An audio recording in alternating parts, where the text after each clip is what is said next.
خطاهای بزرگی که میشنفتیم همیشه، حالا هم گاهی از بعضی از زبانهای بی مبالات نسبت به حقایق اسلامی صادر می شود، این است که حج را سیاسی نکنید.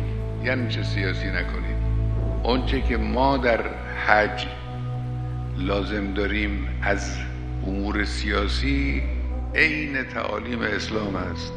ایجاد وحدت یک امر سیاسی است، این امر اسلام است، این عبادت است.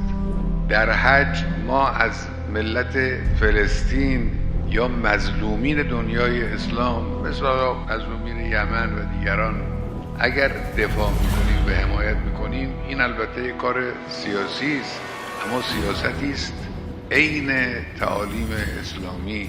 دفاع از مظلوم یک فریضه است، خودش واجب است.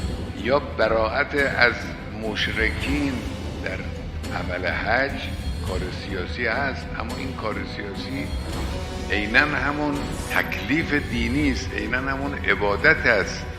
اینی که بیان منع کنند از این حرکات سیاسی اینجوری، اونم یه عمل سیاسی است، منتها سیاست غیر دینی، سیاست ضد دینی.